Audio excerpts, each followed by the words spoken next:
नमस्कार, हमारे चैनल में आपका स्वागत है। मैं हूं रामचंद्र मौर्य। साथियों, क्या भारत में जेएनजी तख्ता पलट कर सकता है? श्रीलंका, बांग्लादेश और नेपाल की तरह क्या भारत में भी सरकार के खिलाफ इतना आग उबल रहा है कि यहाँ पर भी बड़े बड़े नेता संबोधित कर रहे हैं जेएनजी को। जेएनजी का मतलब ताज़ा खून। 1997 और उसके आसपास पैदा हुए युवा जो 28-30 साल के हैं और तमाम समस्याओं से, पढ़ाई लिखाई की समस्या, पेपर लीक होने की समस्या, बेरोजगार होने की समस्या, इन सब समस्याओं से जूझ रहे हैं। और उन्हें अगर राहुल गांधी, अरविंद केजरीवाल, ममता बनर्जी, अखिलेश यादव जैसे बड़े दिग्गज नेता, राष्ट्रीय स्तर के नेता अगर संबोधित कर रहे हैं, तो प्रधानमंत्री नरेंद्र मोदी की सरकार क्या खतरे में है?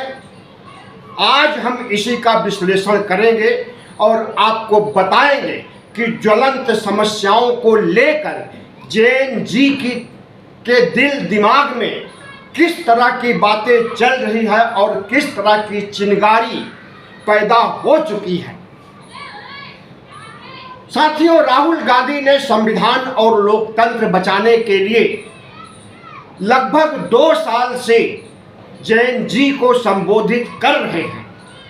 जिस तरह से 2024 में भारतीय जनता पार्टी ने कहा था कि 400 पार सीटें हमें दीजिए, हम संविधान खत्म कर देंगे, और संविधान खत्म करने का मतलब हिंदू राष्ट्र बना देंगे, मनुस्मृति को संविधान की जगह रिप्लेस कर देंगे। राहुल गांधी ने ओबीसी, एससी, एसटी, दलित समुदाय, अम्बेडकरवादियों, जिनकी संख्या आधे से अधिक है, उन्हें संबोधित करते हुए अरसे से जेएनजी को तख्ता पलट के लिए प्रेरित किया है। लेकिन अभी वर्तमान में केजरीवाल ने नीट पेपर लीक को लेकर के युवाओं को संबोधित किया है और कहा है कि उठो और सत्ता से लड़ाई लड़ो और लड़ाई को जीतो। यह तुम्हारे अधिकार, तुम्हारी नौकरियां, तुम्हारे पढ़ाई लिखाई के अधिकार को छीन रही है आज की सरकार। जेएनजी को संबोधित करते हुए तख्ता पलट की बात अरविंद केजरीवाल ने कही है और यह भी कहा है कि जिस तरह से बांग्लादेश में, नेपाल में, श्रीलंका में तख्ता पलट हुआ है, उसी तरह का तख्ता पलट भारत में भी हो सकता है। जो देशों में हुआ है वो हमारे पड़ोसी देश हैं, और तख्ता पलट के बाद अब वहाँ जो सरकार बनी है वह लोकतांत्रिक ढंग से काम कर भी रही है। तो क्या भारत में नरेंद्र मोदी की सरकार अराजक हो गई है? क्या नरेंद्र मोदी की सरकार से इस देश की जनता नफरत करने लगी है? क्या नरेंद्र मोदी की सरकार से इस देश के युवा और जेएनजी इतना खफा हो गए हैं कि वह भी आंदोलन करना चाह रहे हैं श्रीलंका, नेपाल और बांग्लादेश की तरह? साथियों, हमारे पड़ोसी मुल्कों में लोकतंत्र जर्जर है। लोकतंत्र वहाँ पर एक तरह से कहें तो खत्म है। तो वहाँ पर जेएनजी को कामयाबी मिल गई। लेकिन भारत में लोकतंत्र अभी काफ़ी हद तक सुरक्षित है। हालांकि यहाँ पर भी नेपाल, श्रीलंका, बांग्लादेश के रास्ते पर ही सरकार चल रही है और लोकतंत्र संविधान को ख़त्म करना चाहती है। लेकिन नेपाल, बांग्लादेश और श्रीलंका जैसी परिस्थितियां भारत में नहीं है। इस देश में लगभग 45 करोड़ जैन जी हैं। जिस दिन जैन जी चाहेगा और जिस दिन जैन जी का खून खौलेगा, वही हश्र हो सकता है जो नेपाल में हुआ, जो श्रीलंका में हुआ और जो बांग्लादेश में हुआ। क्योंकि युवाओं का खून जब खौलता है तो वह क्रांति करता है, और जब क्रांति करता है तो बड़ा परिवर्तन होता है। याद कीजिए 1970 के दशक में, 1973, 74 और 75 में इंदिरा गांधी की सरकार के खिलाफ जयप्रकाश नारायण ने जब आंदोलन किया था तो उसे समग्र क्रांति का नाम दिया गया था, और उस समग्र क्रांति के लिए जैन जी को ही संबोधित किया था उन्होंने भी।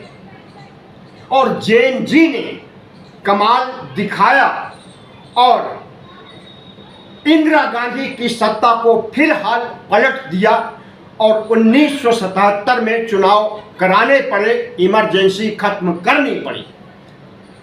लेकिन इमरजेंसी की स्थितियों से, परिस्थितियों से कहीं ज़्यादा नाजुक और बेकाबू आज की सत्ता हो गई है। आज की सत्ता में जो है अहंकार है, जो घमंड है, जो अपने को ईश्वर से बड़ा समझ रहा है, उसके अहंकार और गुरूर को तोड़ने के लिए जैन जी को एकजुट होना ही पड़ेगा। और जब अब राष्ट्रीय स्तर के नेता और विपक्ष के छत्रप संबोधित कर रहे हैं जैन जी को, तो समझ लीजिए कि भारत में भी स्थितियां, परिस्थितियां कुछ वैसी हो गई हैं जिस तरह से नेपाल, श्रीलंका और बांग्लादेश में हुई थी। प्रधानमंत्री नरेंद्र मोदी और गृह मंत्री अमित शाह ने जिस तरह से संवैधानिक संस्थाओं को अपनी मुट्ठी में बंद कर लिया है, सीबीआई, ईडी, आईटी जैसी स्वायत्त संस्था को गुलाम बना लिया है, और चुनाव आयोग को भारतीय जनता पार्टी की शाखा के रूप में इस्तेमाल कर रहा है। यहाँ तक कि सुप्रीम कोर्ट को भी किसी न किसी रूप में प्रभावित कर लिया है, और सुप्रीम कोर्ट का हर निर्णय अगर सत्ता के पक्ष में जा रहा है तो निश्चित रूप से संविधान को खतरा उत्पन्न हो गया है। संविधान की रक्षा करने का काम सुप्रीम कोर्ट का होता है कि वह भारत की स्थितियों, परिस्थितियों, आपातकालीन जैसी स्थितियों को देखते हुए उसे स्वतः संज्ञान लेने का अधिकार संविधान ने दिया है। तो उस अधिकार का उपयोग सुप्रीम कोर्ट कतई नहीं कर रहा है। अगर उस अधिकार का उपयोग करता तो राहुल गांधी ने जो हाइड्रोजन बम और एटम बम फोड़ करके चुनाव आयोग की धांधली का खुलासा किया था, वोट चोरी को प्रकाश में लाया था, सुप्रीम कोर्ट धड़ाधड़ कार्रवाई करता और चुनाव आयोग को कटघरे में खड़ा करके उन चुनावों को रद्द कर देता जहां पर धांधली से चुनाव जीते गए हैं। लेकिन सुप्रीम कोर्ट आरएसएस की विचारधारा को बिलोंग करता है। आरएसएस की विचारधारा के लगभग सभी जज हैं। ओबीसी, एससी, एसटी के कतिपय जजों को छोड़ दिया जाए तो जितने ब्राह्मण और सवर्ण जज हैं वह सब आरएसएस से बिलोंग करते हैं, और जैसे रिटायर्ड होते हैं वैसे भारतीय जनता पार्टी से टिकट लेकर चुनाव लड़ते हैं, या उन्हें राज्यसभा में भेज दिया जाता है, या उन्हें मानवाधिकार का अध्यक्ष बना दिया जाता है, या किसी अन्य बड़े पद पर उन्हें नियोजित कर दिया जाता है। तो भारत सरकार ने जिस तरह से सुप्रीम कोर्ट, हाई कोर्ट और लोअर कोर्ट को प्रभावित किया है, आपने देखा होगा कि किस तरह से राहुल गांधी को गुजरात की हाई कोर्ट ने 2 साल की सजा सुना दी थी कि ताकि उनकी सांसदी चली जाए, और चली भी गई। लेकिन सुप्रीम कोर्ट ने उसे बहाल किया। तो सुप्रीम कोर्ट तक अगर, सूर्यकांत तक अगर वर्तमान सत्ता अपनी पहुंच बना चुकी है और उनके जिस तरह के बयान आ रहे हैं, जिस तरह से वह युवाओं को काकरोच और परजीवी कह रहे हैं, तो युवाओं में असंतोष होना, युवाओं में आग भड़कना और गर्म खून वाले युवाओं में जोश और गुस्सा आना स्वाभाविक है। तो सुप्रीम कोर्ट भी अगर सत्ता को बचाने के लिए युवाओं को, जेएनजी को जिम्मेदार ठहरा रहा है और उन्हें काकरोच और परजीवी कह रहा है, तो स्थितियां बहुत ही नाजुक हो गई हैं भारत में युवाओं के समस्याओं की।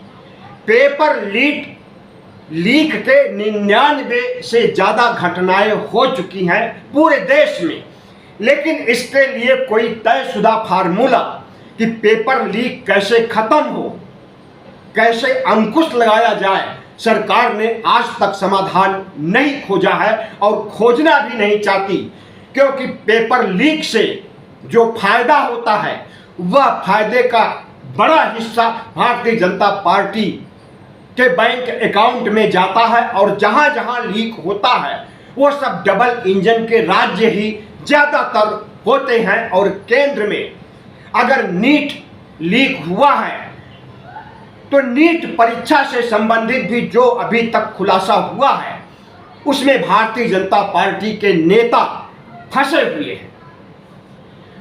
तो जेएनजी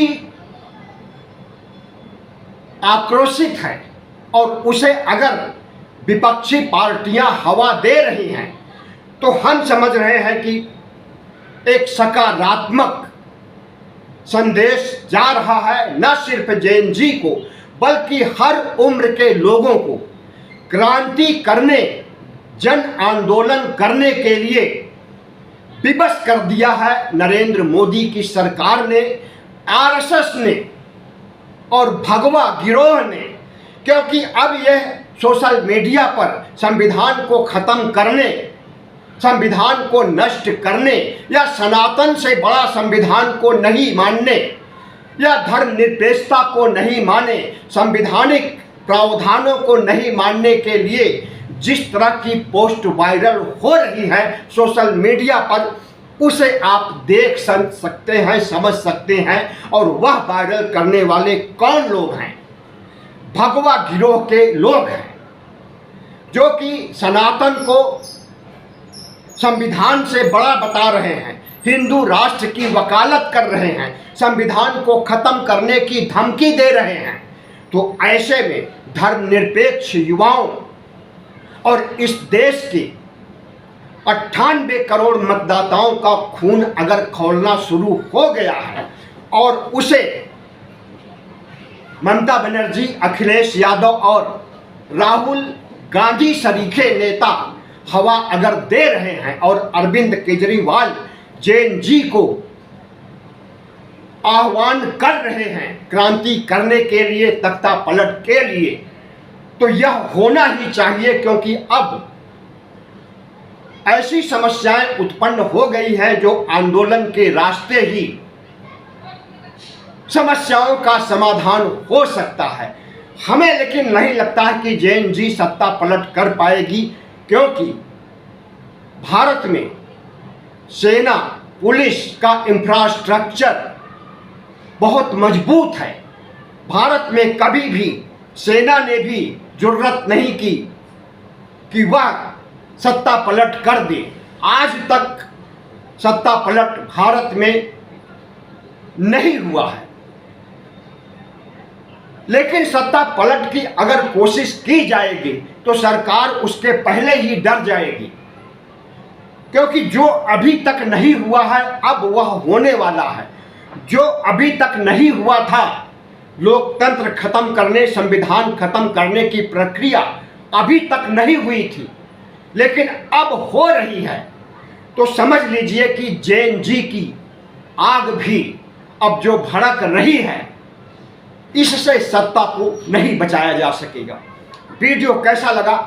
अच्छा लगा हो तो चैनल को सब्सक्राइब कीजिए, लाइक कीजिए और शेयर कीजिए।